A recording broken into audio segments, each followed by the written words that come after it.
Hola, muy buenas tardes. Soy Carlos del Pino, aquí empezando una vez más con otra entrevista sobre la plantación de iglesias en diferentes contextos de nuestro país, ¿no? Por medio de Cormeo estamos concluyendo hoy esta serie de entrevistas muy edificantes, muy inspirativas sobre el tema general de iglesia y misión. La propuesta de estas entrevistas ha sido la de abrir un espacio para tratarse de un tema que en general se ve un poco olvidado y muchas veces mal comprendido en nuestro país. Además, claro, de inspirar a otras personas a que se consagren a alguna de las diferentes dimensiones de la misión de Dios en el mundo, ¿no? Y haciendo una breve retrospectiva de esta serie, pues empezamos con una entrevista el año pasado a Jesús Londoño sobre nuevas iglesias en España, el desafío del establecimiento de nuevas iglesias. Luego seguimos con Misionología Hoy, con el eco de nuestra historia, una entrevista a Samuel Alonso. Enseguida, con un tema muy interesante con Mark Witt, un evangelio para todos. Y el tema con Joao Petrocelli de Italia, discipulado, el corazón de la misión. Incluso João Petrocelli viene a España en noviembre para darnos un curso sobre este mismo tema, el discipulado como el corazón de la misión. Bueno, tras estas entrevistas empezamos otras tres bajo el mismo tema de iglesia y misión, pero ya con el foco sobre cómo es plantar una iglesia en diferentes contextos de España. Tratamos del contexto urbano con Fabio Diniz. Luego, la semana pasada hablamos sobre la experiencia de Samuel Alonso al plantar una iglesia en el contexto rural. Y hoy hablamos con el pastor Manuel López sobre cómo es plantar una iglesia en este contexto turístico de España, en el caso la costa, ¿no? La costa de España. Creemos que no solo puede inspirarnos a nosotros que aquí estamos, como también a tantos otros que consideran la posibilidad de venir a España o que ya están en España y que consideran la posibilidad de empezar nuevas obras y nuevas iglesias en diferentes locales y contextos del país. Hemos hablado entonces con varias personas, tenemos en YouTube una serie muy rica, muy interesante, muy edificante de entrevistas, pero hoy tenemos al pastor Manuel López, que vive y trabaja en Almuñécar, en la costa granadina, y que se está dedicando al establecimiento y a la solidificación de una iglesia en ese contexto tan turístico de nuestro país. Y la pregunta que tenemos hoy es, ¿cómo plantar una iglesia en este contexto turístico de la costa española? Pero primero de todo, queremos conocer mejor al pastor Manuel. Así que, por favor, si puedes presentarte, hablar un poquito acerca de tu experiencia, de tu formación, un poquito de tu vida. Mm. Hola Carlos, gracias primeramente por la invitación. Es un placer estar contigo y formar parte de esta serie de entrevistas tan edificantes y espero que, y sé que todas útiles, espero que esta también pueda ser de utilidad y edificante. Y bueno, sí, yo conocí al Señor, yo soy gallego, nací en Galicia, en el noroeste de España, en un pueblecito costero que se llama Ogrove, en la provincia de Pontevedra, un sitio, un lugar muy bonito. Si algún día pensáis en visitar Galicia, visitad Ogrove, es un lugar precioso, la verdad, es un paraíso, ¿no? Y entonces, bueno, pues ahí conocí al Señor a la edad de 21 años, 21, 22. Pronto me uní a la iglesia local, era una iglesia que habían plantado los hermanos de Plymouth, de los hermanos de Inglaterra en el siglo XIX, y es una iglesia que cumple el año que viene 100 años, ¿no? Entonces me uní a esta iglesia, era una iglesia que estaba centrada en la predicación de la palabra, y bueno, pues allí estuve unos años hasta que el Señor me llamó para poder estudiar en Madrid. En Madrid estudié en Sefobán 4 años Y entre los profesores que tuve en Madrid, pues está José de Segovia, José Hutter, que es, conoces, muchas personas lo conocen, Larry Zambor, ya el hombre está mayor. Profesores, bueno, tuve unos buenos profesores allí, ¿no? En aquella etapa, ¿no?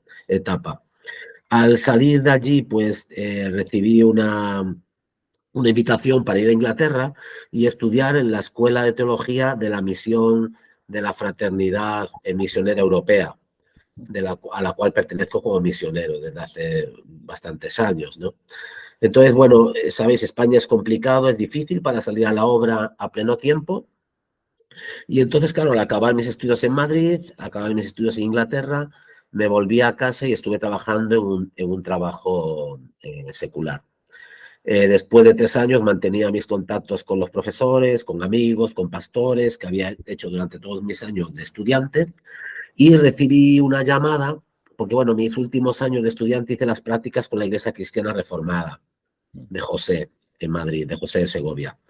Y después recibí una llamada de un misionero que había trabajado con él, diciéndome y preguntándome si estaría dispuesto a ir a Málaga, porque hay una iglesia también reformada en Málaga, una iglesia evangélica reformada en Málaga, que estaba intentando plantar obra en la costa, en Almuñécar, la costa granadina, y en Granada capital.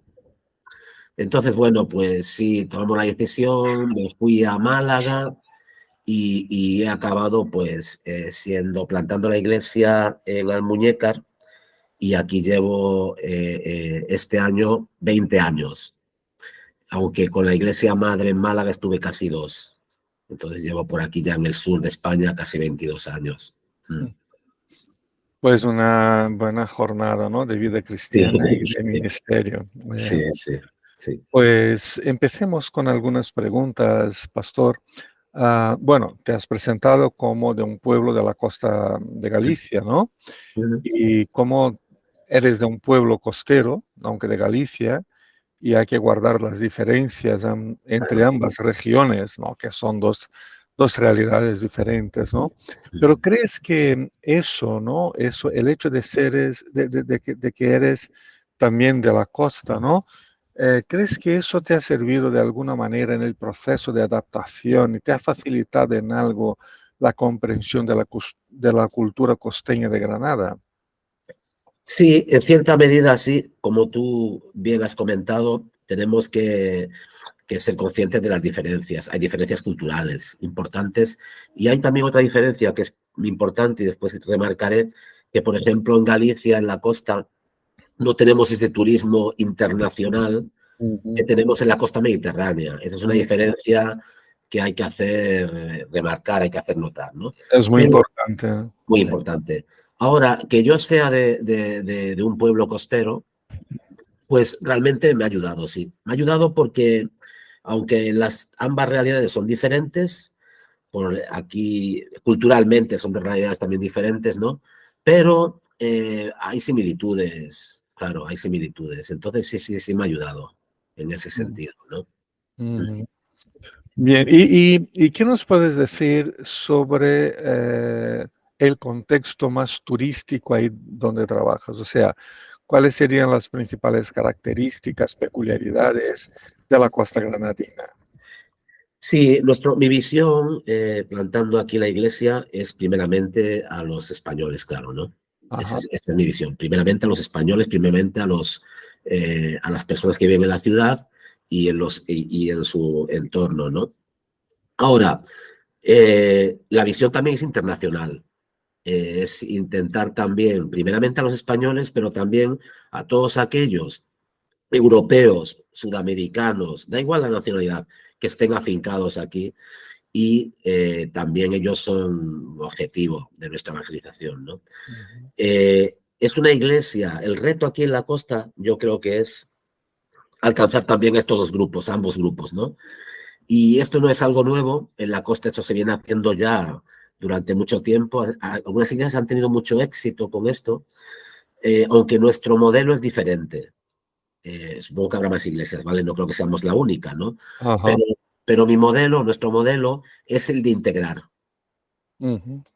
Nosotros no estamos, yo por ejemplo, esto da más trabajo, es más difícil, soy consciente de todo esto, quizá va más lento, pero estamos por integrar, somos una iglesia bilingüe, y entonces no es que se traduzca todo al inglés, se traduce el sermón al inglés, pero se hace un esfuerzo para que las personas de habla inglesa puedan estar con españoles y con personas de otras nacionalidades, por ejemplo, sudamericanos, ¿no? Hermanos, hermanas que están con nosotros y podamos convivir y podamos estar adorando en el mismo culto, ¿no? Este es un modelo un poco diferente porque en la mayoría de las poblaciones de la costa hay iglesias que tienen la misma visión, ser internacionales, pero tienen cultos diferentes. ¿Sabes, Carlos? Tienen su culto en castellano, en español, su culto en inglés. Yo creo que tiene una fuerza muy potente. No, no es fácil, ¿vale? Yo tampoco puedo decir que lo haya conseguido. Estamos en ese proceso, ¿no?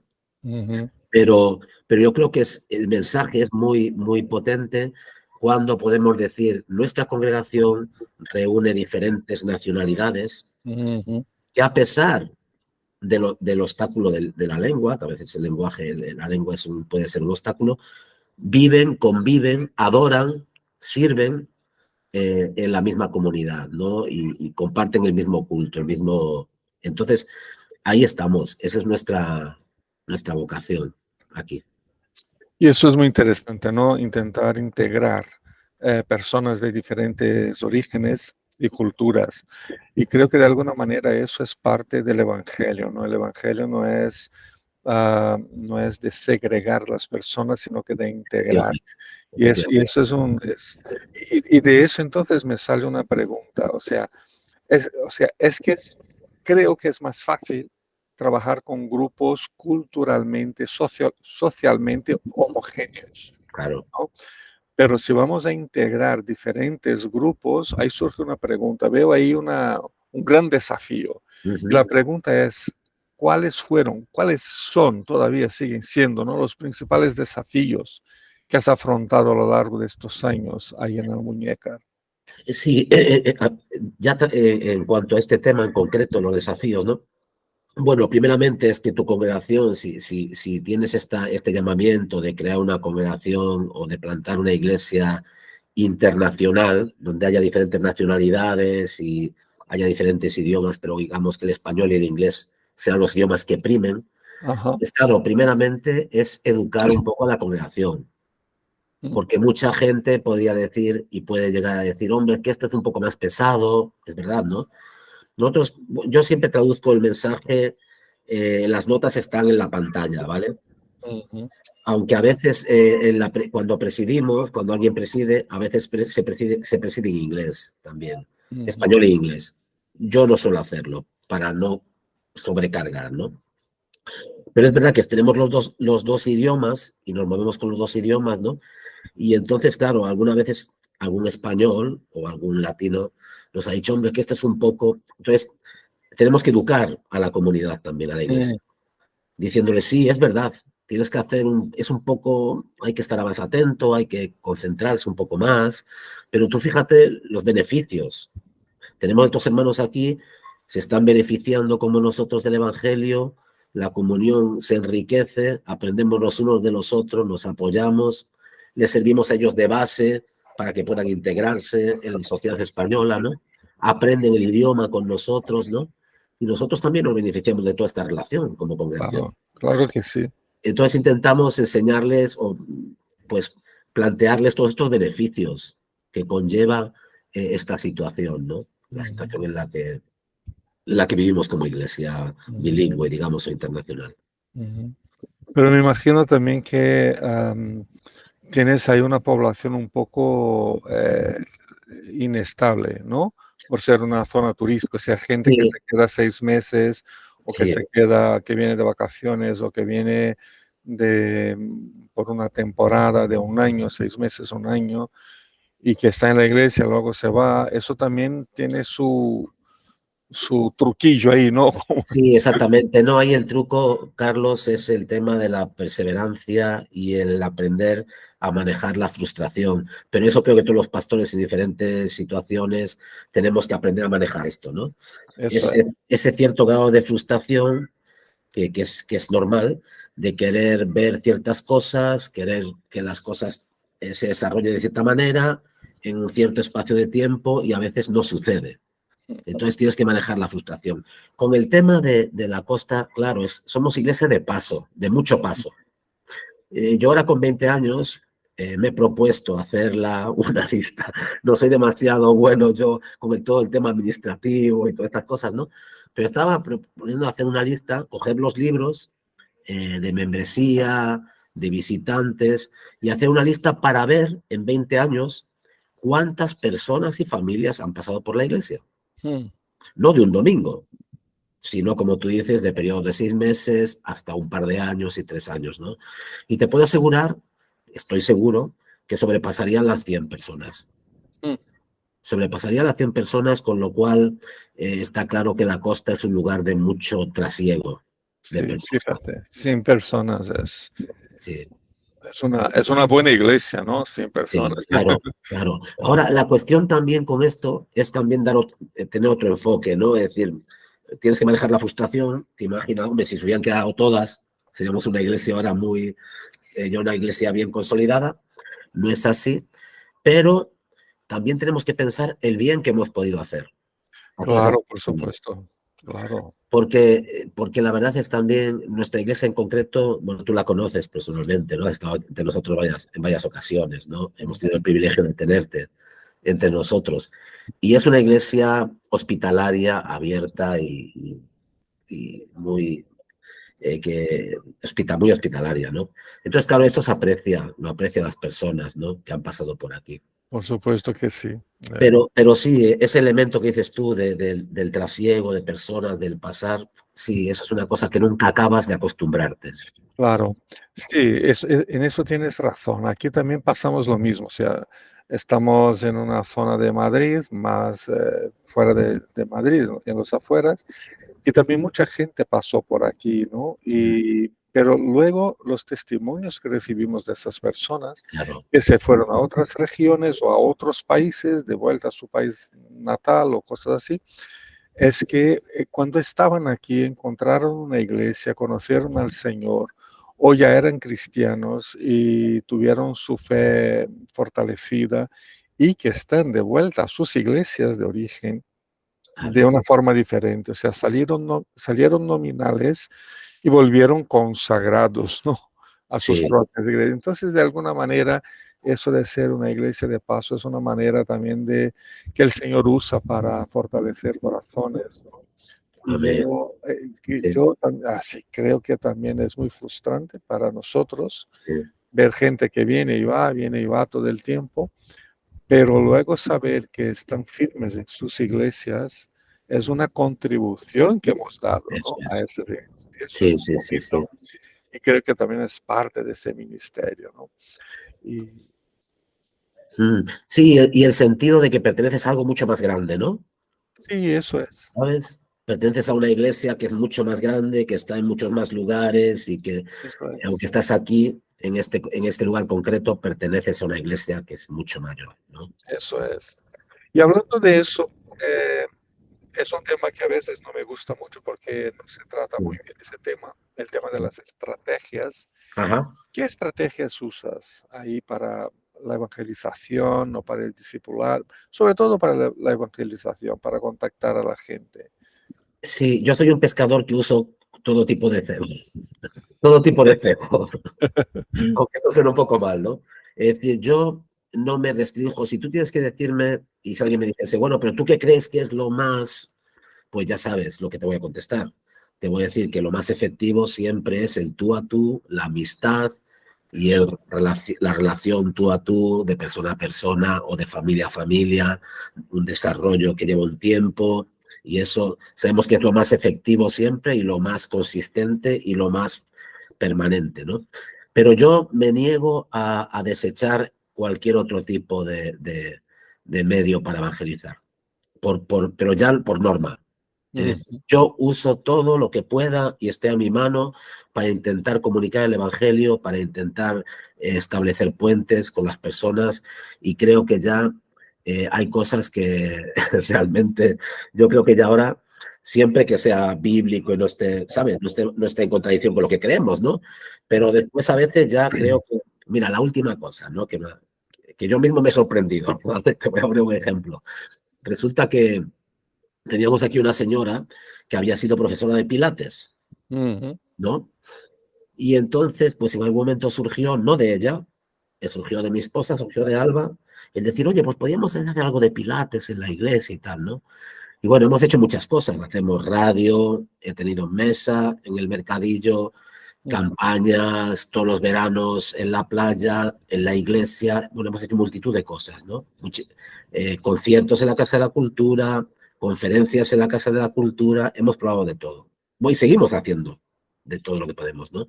Pero en este caso de Pilates, y dije, hombre, pero Pilates es un poco, no sé, me suena un poco Pilates, no sé qué decirte, ¿no? No estaba muy convencido, ¿no? ¿Sabes? Y entonces dije, bueno, venga, bueno, vale, y tal, pero a ver cómo se hace esto y tal. Bueno, oye, resulta que esta señora que hacía Pilates, que era norteamericana, no lo hacía muy bien, y acababa el Pilates pues leyendo una porción de la escritura y leyendo una meditación que era cortita, ¿no? Y hemos tenido ahí durante muchos meses como 14 personas que no eran de la iglesia, y de toda esa actividad que no se pudo continuar por motivos que no personales, ¿no? Pero hay un señor viniendo a la iglesia, hay un hombre. Mira. Su esposa venía a la iglesia, ella a Pilates, él también vino, pero él después tuvo curiosidad y él asiste fielmente a todo. Fíjate. Nunca sabes, ¿no? Yo me niego a desechar nada. Es decir, vamos a probar, nunca se sabe. Otra cosa, por ejemplo, que está en desuso, ¿no? Porque mucha gente dice, bueno, pero es que eso ya es algo que está pasado de moda, que era el distribuir tratados, ¿no? ¿Sabes? Sí, sí. Bueno, estas navidades pasadas, no las anteriores, mi misión me propuso si distribuiría una serie de tratados que ellos me regalaban, unos donantes y esto, si lo haríamos en Navidades. Y bueno, pues dije, pues vale, sí, lo hacemos, vamos a hacerlo. Bueno, de esto repartimos 3.000, podríamos haber repartido más, repartimos 3.000. Hay una señora británica viniendo, porque recibió ese tratado, ¿no? Entonces, si tú me dices, ¿qué es lo más efectivo? Te voy a decir evangelismo personal. Sí. Relaciones personales, ¿no? Pero no desecho ninguna otra. Tu ¿Sabes? palabra me hace traer a la memoria un pasaje del Pacto de Lausana, que dice que el Evangelio es uno solo, no hay dos evangelios, ¿no?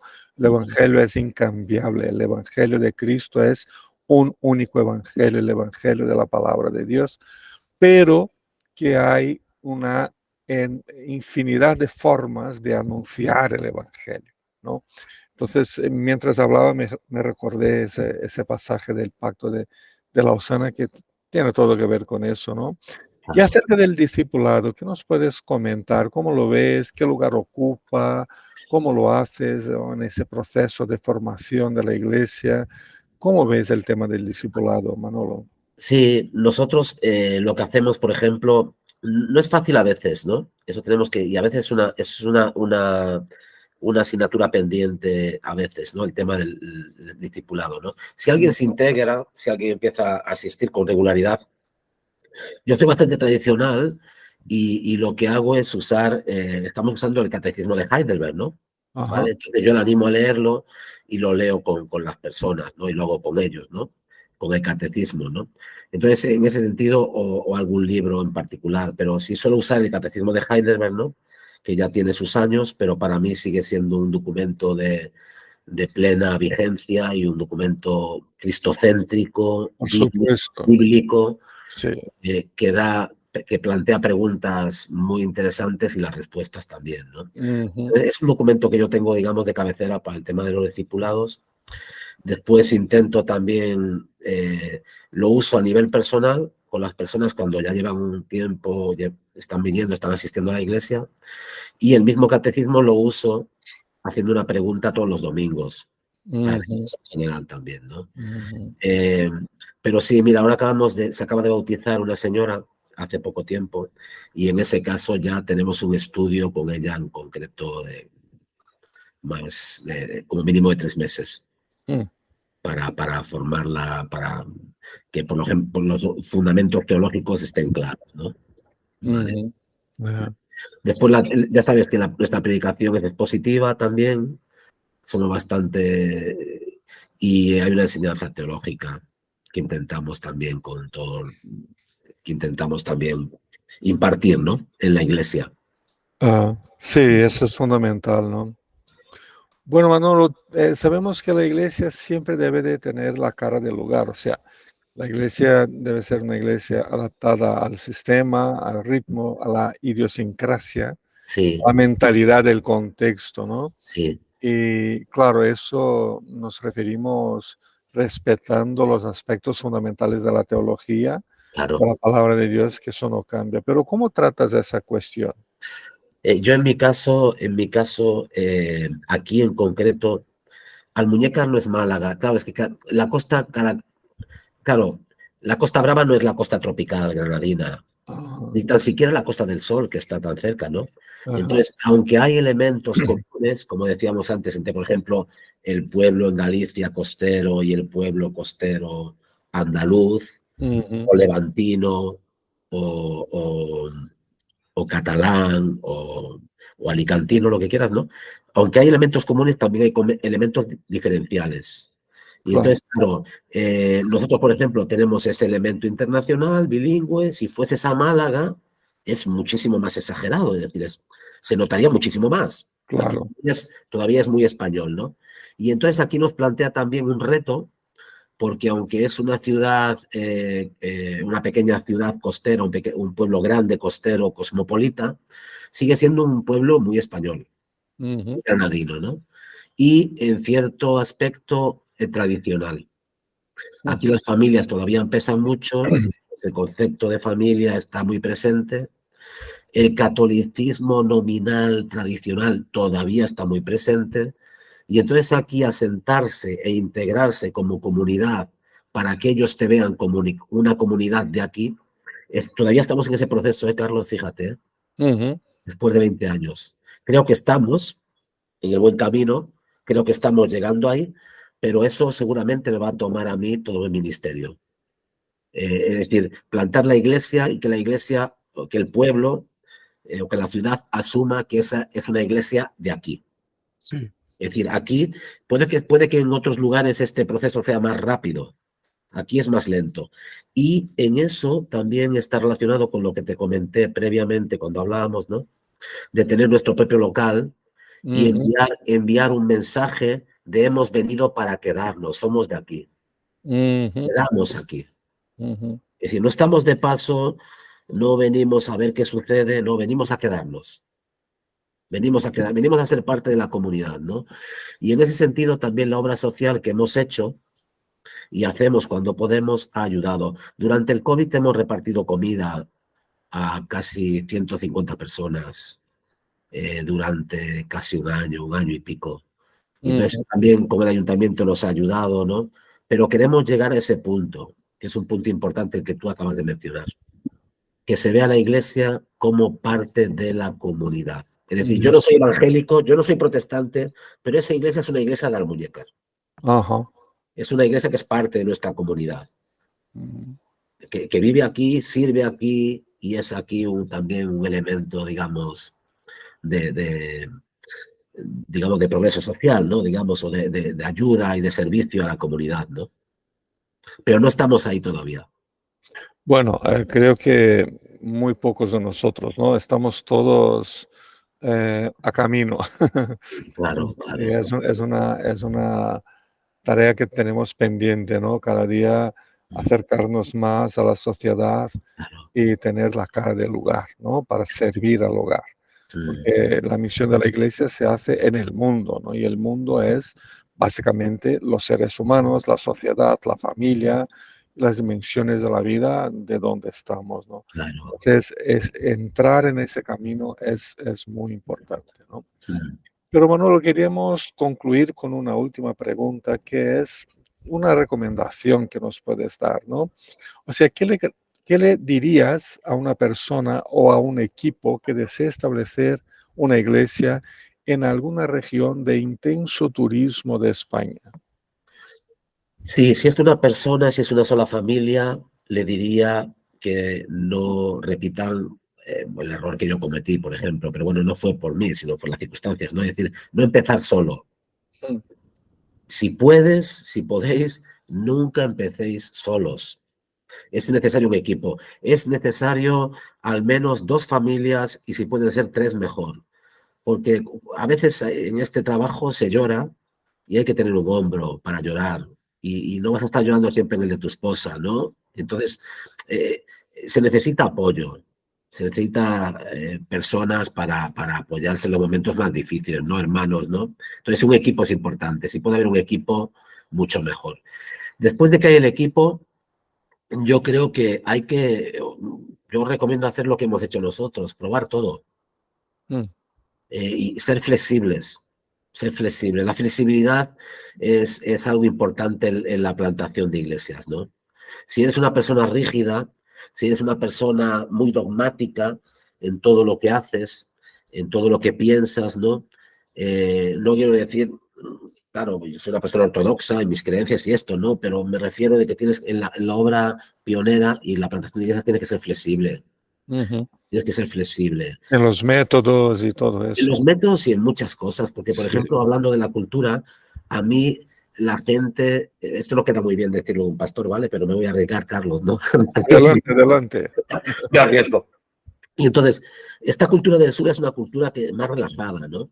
Ajá. Y entonces a la gente le cuesta ser puntual. Yo siempre soy muy puntual y siempre he sido muy puntual, ¿no? Pero claro, ¿qué haces con eso?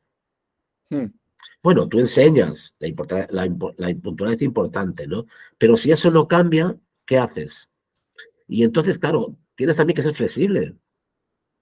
Tienes que ser flexible. Y especialmente en la plantación de iglesias, te animas mucho con las personas y las personas no son tan constantes, ¿no? Especialmente en los primeros tiempos.